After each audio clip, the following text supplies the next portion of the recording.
Hai Bi, Hai. apa kabar? Baik, kalau kamu? Baik dong, yuk kita masuk kelas, udah gak sabar nih mau belajar. Iya, ayo.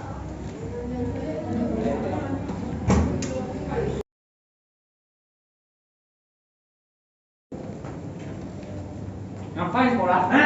Sekolah buat males gua. Aku Waduh di rumah aja tidur bisa main game. Bener. Tunggu apa ya? Bukan dulu.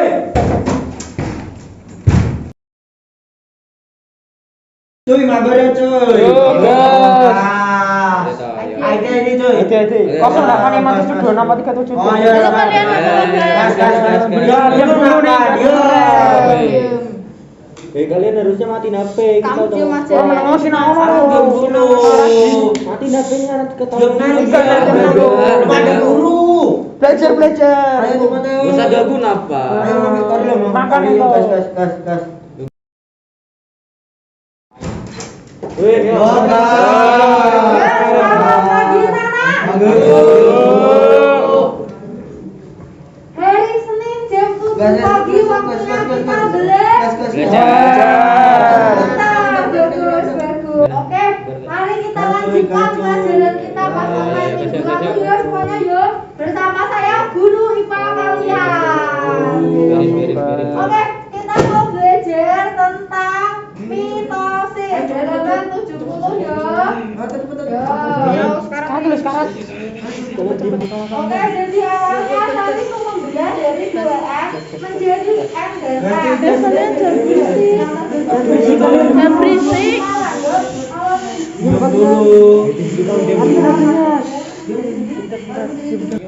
Oke, jadi gitu ya anak-anak. Mudeng kan? Mudeng? Waduh, kok tadi selama 1,5 jam ibu ngajar kok pada ribut ya? Yang jawab cuma William sama Abi ya? Oh, lihat sama HP ya, pada main HP. Mana tadi kok ada dustbin fan? Nggak ada, Bu. Nggak ada, Bu. Main HP ya? Nggak ada. Oh, lihat sama HP. Mana?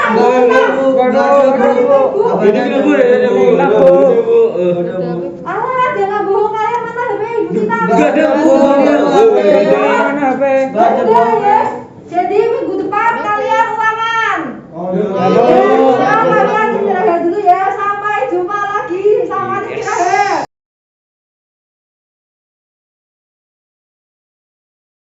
Kan udah selesai kan cuy? Kita cabut. Kalian mau kemana?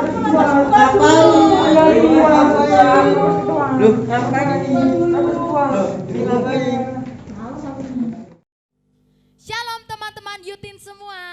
Halo. Kita sungguh bersyukur kita bisa kembali lagi di dalam ibadah midweek pada hari ini. Kita sungguh bersyukur karena Tuhan selalu ada bersama dengan kita. Kita satukan hati kita, kita mau untuk datang kepadanya.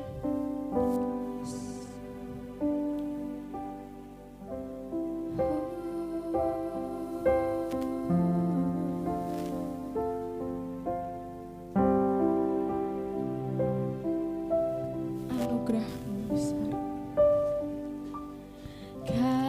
Kasih-Mu tiada bertepi,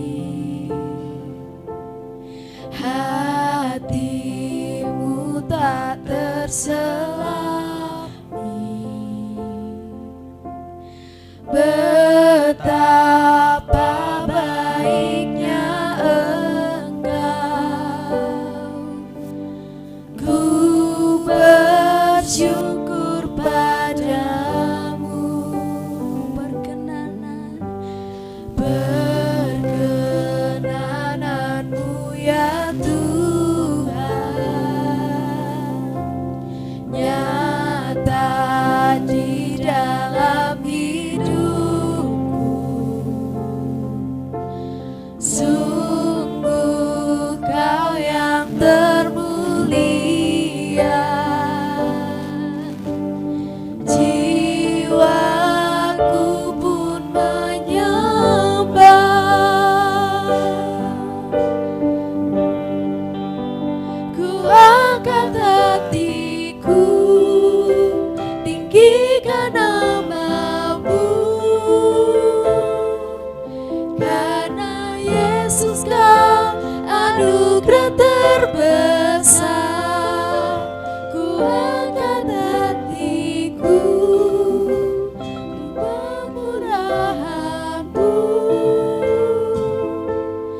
Hanya Yesus kau anugerah terbesar. Yes Tuhan, Engkau anugerah terbesar.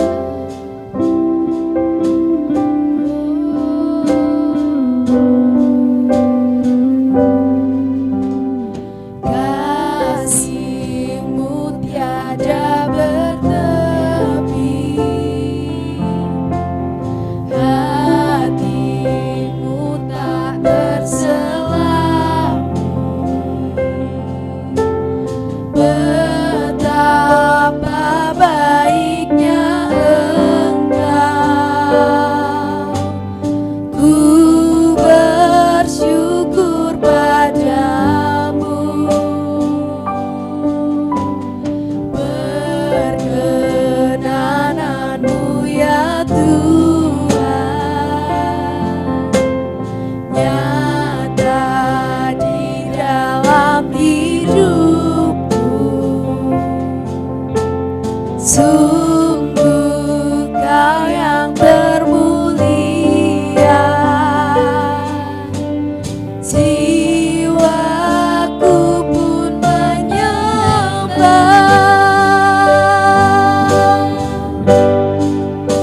Ku angkat hatiku, tinggikan nama-Mu.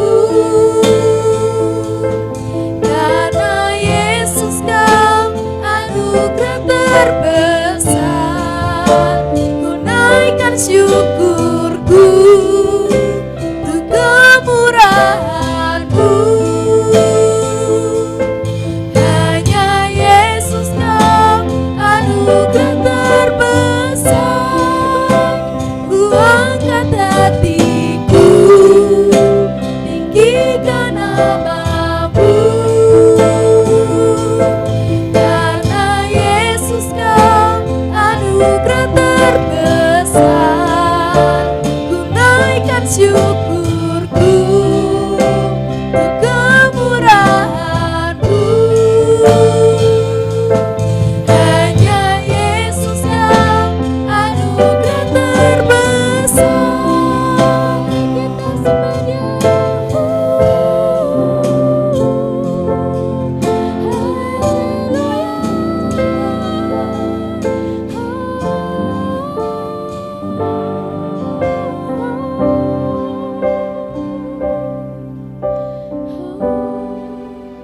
Ku angkat hatiku, tinggikan nama-Mu.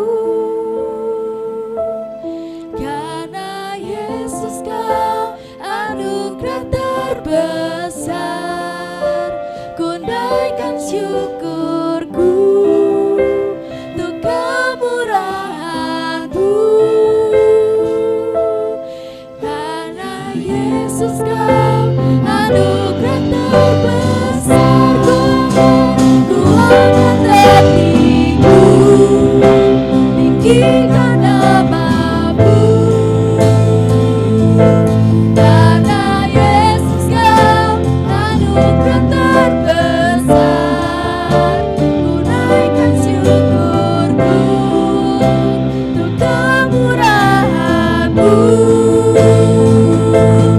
Hanya Yesus Kau anugerah terbesar, hanya Yesus Kau anugerah terbesar, hanya Yesus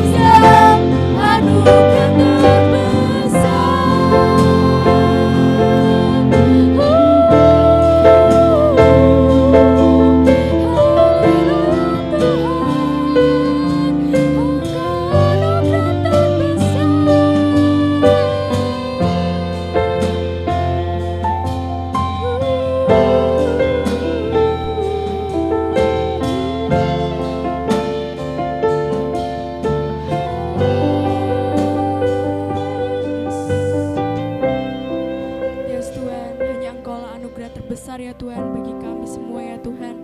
Anak-anak-Mu ya Tuhan berkumpul ya Tuhan untuk memuliakan dan memuji nama-Mu ya Tuhan. Yes Tuhan, kami sungguh percaya ya Tuhan, Engkau adalah anugerah anugerah terbesar bagi kami semua ya Tuhan. Dan sebentar lagi kami akan memulai ibadah midweek pada hari ini ya Tuhan. Engkau tutup bungkus kami ya Tuhan, Engkau sertai kami ya Tuhan, Engkau lawat hati kami ya Tuhan. Terima kasih ya Tuhan, terima kasih. Dalam nama Tuhan Yesus kami sudah berdoa dan mengucap syukur. Amin. Masih tetap semangat ya teman-teman, karena Tuhan adalah yang perkasa, Raja di atas segala raja. Mari kita pujikan nama-Mu dahsyat.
Bersamaku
karunia Tuhan, kembali kita beribadah midweek. Saya senang kita bisa bertemu dalam kasih karunia Tuhan. Saya percaya semua kita diberkati Tuhan. Dimanapun saudara berada, pasti Allah hadir di sana, ingin menyatakan kasih-Nya bagi setiap kita. Sebelum kita akan mendengarkan firman Tuhan, saya mengajak kita berdoa terlebih dahulu.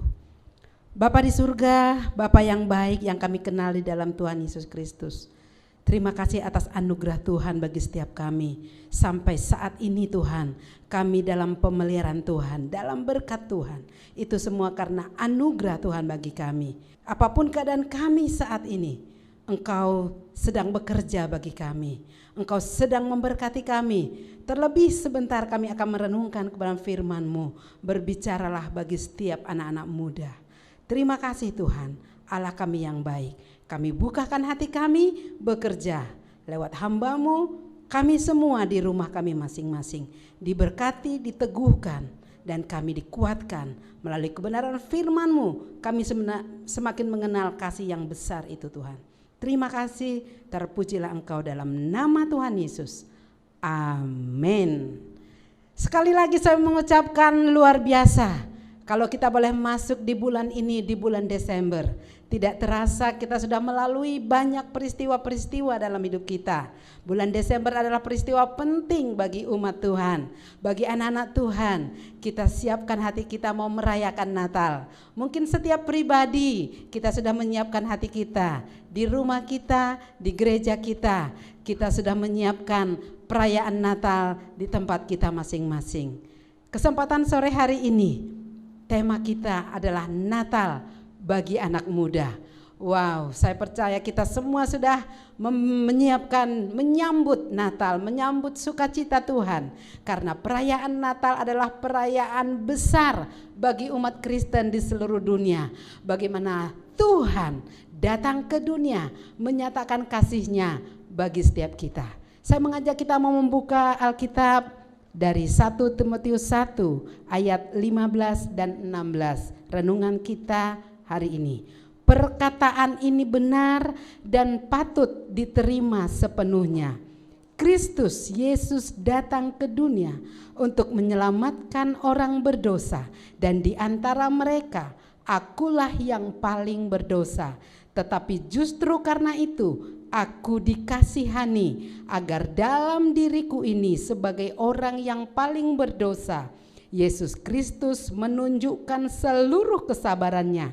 Dengan demikian aku menjadi contoh bagi mereka yang kemudian percaya kepadanya dan mendapat hidup yang kekal. Tulisan ini ditulis oleh Rasul Paulus kepada kita, kepada umat Tuhan. Dikatakan bahwa Kristus Yesus datang ke dunia untuk menyelamatkan orang berdosa. Di bulan-bulan ini kita menyambut Natal. Kita merayakan bagaimana Kristus Tuhan yang kita miliki pernah lahir ke dunia. Luar biasa. Saya mau belajar, kita mau merenungkan ada dua topik, 2 poin yang akan kita renungkan pada kesempatan hari ini dari ayat-ayat perikop tadi. Yang pertama, saya menyimpulkan ada satu topik bahwa kedatangannya ke dunia membuktikan kasih Tuhan yang besar. Kita punya Tuhan yang besar kasih-Nya atas kita. Dia tidak hanya tinggal di tahtanya, tapi dia turun dan datang ke dunia. Tuhan mengatakan bahwa walaupun di dalam rupa Allah, ia tidak menganggap kesetaraannya dengan Allah itu sebagai milik yang harus dipertahankan, melainkan dia telah mengosongkan dirinya. Dia mengambil rupa seorang hamba dan menjadi sama dengan manusia. Tuhan yang maha besar, dia menyamakan dirinya seperti kita. Bahkan dia lebih hina daripada manusia manapun. Dia lahirnya saja di kandang domba untuk menebus dosa-dosa saudara dan saya. Tuhan kita Tuhan yang maha kasih. Dia memberikan hidupnya, dia datang ke dunia, dan itulah menyebabkan kita beroleh keselamatan. Di dalam Yohanes 3 ayat 16 mengatakan, Karena begitu besar kasih Allah akan dunia ini, Dia mengaruniakan anaknya yang tunggal, sehingga setiap orang yang percaya kepadanya tidak binasa, melainkan beroleh hidup yang kekal. Di ayat ini, bagaimana dia mengatakan bahwa Allah punya inisiatif untuk mencari manusia yang berdosa. Bukan manusia yang mencari Allah, tapi Allah yang berinisiatif mencari kita. Ketika Adam dan Hawa berdosa, Tuhan mencari manusia itu. Dia mengatakan, Adam, Adam, di manakah engkau? Dia mencari sampai menemukan manusia itu. Tuhan tidak mau manusia itu terus di dalam dosa, tapi Dia mencari Adam dan Hawa. Ketika Yunus berdosa, Tuhan mencari dia sampai ke perut ikan. Tuhan tidak mau Yunus tinggal di dalam penyimpangan dan dosanya, tapi Tuhan mencari dan menemukan dia kembali.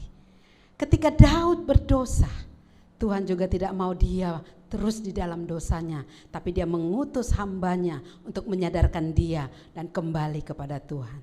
Ketika kita berdosa, Tuhan mencari kita. Tuhan mencari orang yang berdosa, Dia menyelamatkan. Begitu besarnya kasih Tuhan bagi kita. Inilah inisiatif Tuhan di dalam kitab ini. Dan dikatakan bahwa Ia memberikan anaknya yang tunggal. Yesus sendiri adalah anak Bapa. Dia memberikan nyawanya, dirinya sendiri menjadi korban penebusan. Sehingga setiap orang yang percaya kepadanya, ketika Tuhan telah menyelesaikan karya keselamatan, perlu bagi kita untuk mempercayai Dia, menerima Dia. Sehingga ketika kita percaya dan menerima Yesus, janji Tuhan bagi kita, kita beroleh hidup yang kekal, dosa-dosa kita diampuni, dan kita tidak lagi dalam hukuman, sehingga kita memiliki surga hidup yang kekal selama-lamanya. Anak-anak mudanya Tuhan, Tuhan sudah mengaruniakan hidup yang kekal, sehingga keselamatan itu menjadi bagian kita. Kalau engkau dan saya belum menerima Yesus, terimalah Dia. Kalau engkau sudah menerima Yesus, ucapkanlah syukur kepada Tuhan. Oleh karena anugerahnya kita boleh diselamatkan. Di musim Natal seperti ini, di bulan-bulan Desember seperti ini, marilah kita song-song dengan ucapan syukur, dengan kegembiraan, dengan sukacita, bahwa Tuhan datang ke dunia dan membuktikan kasih-Nya. Itulah yang kita rayakan. Kalau pada peristiwa Natal banyak orang mungkin menyiapkan perayaan-perayaan. Mungkin di rumah sudah menghias, di mal-mal sudah menghias. Banyak orang mengingat tokoh-tokoh di Alkitab, bagaimana orang Majus, mungkin gembala-gembala, ada tokoh Maria, tokoh Yusuf, dan segala macam pernik-pernik yang mungkin diingat. Tapi satu tokoh sentral Natal adalah Yesus Kristus sudah datang ke dunia demi keselamatan kita. Oleh karena itu kalau kita boleh merayakan Natal, mari pusatkan hati kita. Pusat perayaan kita adalah Yesus Kristus. Dia datang, dikatakan untuk dunia. Bukan hanya untuk golongan tertentu, bukan untuk orang-orang suku tertentu, bukan hanya untuk orang dewasa, tapi juga bagi anak-anak muda. Dia datang bagi seluruh kalangan. Karena begitu besar kasih Allah akan dunia ini. Wow, kita bersyukur punya juru selamat yang mengasihi kita, yang punya rancangan yang baik bagi kita. Dia tidak mau kita binasa, tapi Dia mau kita beroleh hidup yang kekal. Itulah sukacita kita. Siapakah kita ini? Bukan karena perbuatan baik kita, tapi karena kasih-Nya semata-mata kita diselamatkan. Poin yang kedua dari ayat 16 dari 1 Timotius 1 ini tadi mengatakan, tetapi justru karena itu aku dikasihani, agar dalam diriku ini sebagai orang yang paling berdosa, Yesus Kristus menunjukkan seluruh kesabarannya. Anak-anak muda, bagaimana kasih-Nya mengubahkan hidup kita. Rasul Paulus adalah berasal dari Saulus. Di ayat 13 dikatakan, aku yang tadinya seorang penghujat dan seorang penganiaya dan seorang ganas, tapi aku telah dikasihaninya karena semuanya itu yang telah kulakukan tanpa pengetahuan, yaitu di luar iman. Saulus adalah dikatakan seorang pembunuh, seorang yang jahat, seorang yang ganas. Tapi dia bertemu dengan Yesus ketika dia dicari Tuhan.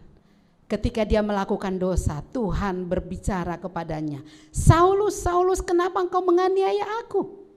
Dan ketika itu selaput di matanya menutupi sehingga dia buta 3 hari. Tapi tidak sampai di situ.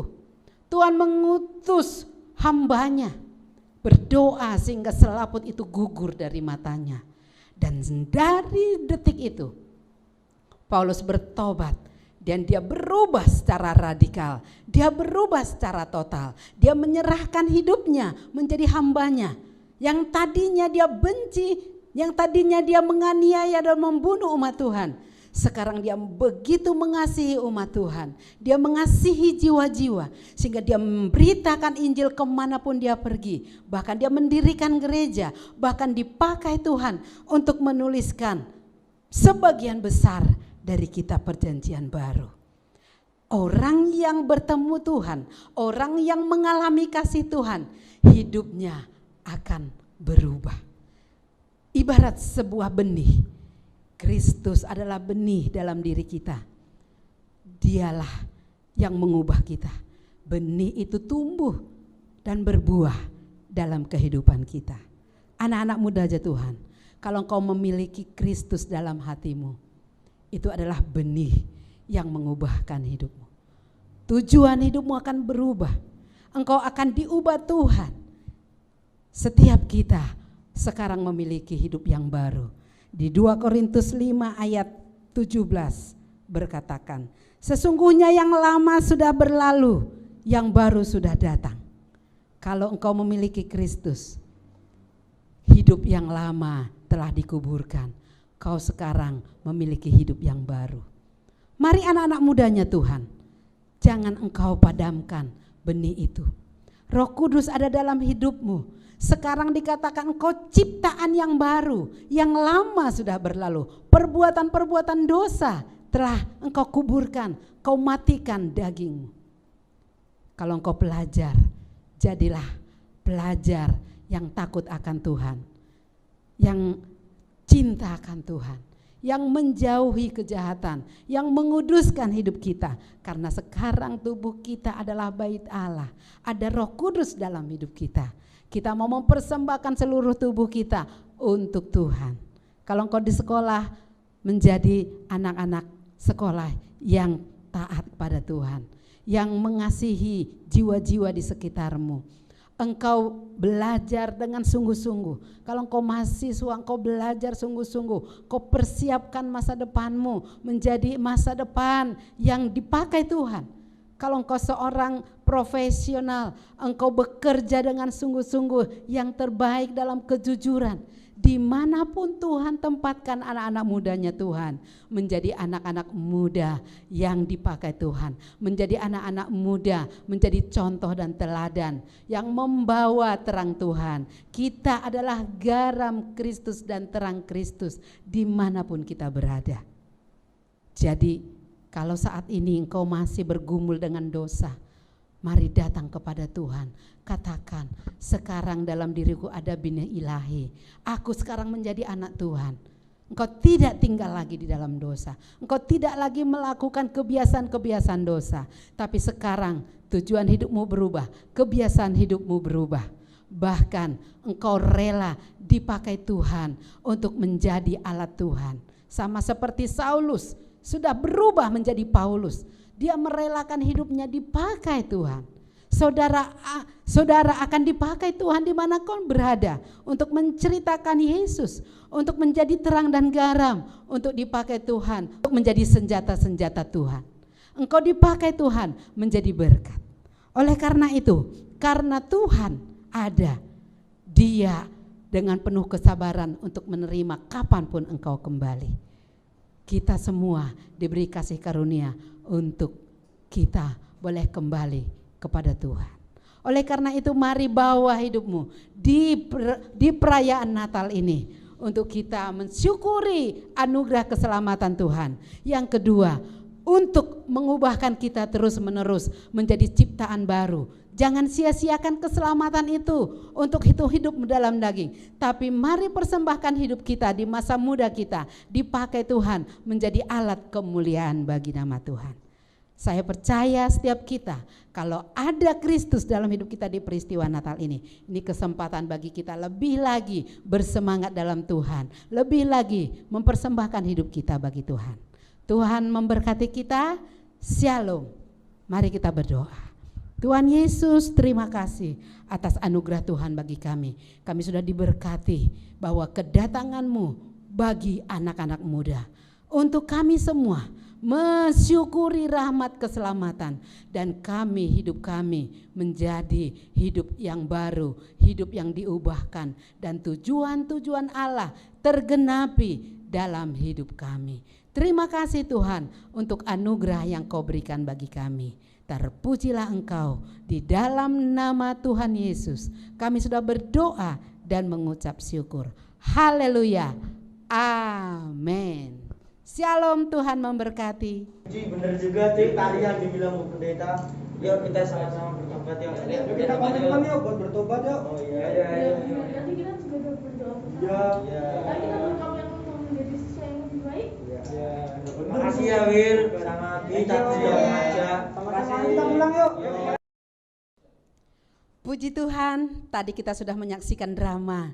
Kalian sudah melihat bagaimana mereka berkomitmen untuk kembali bertobat.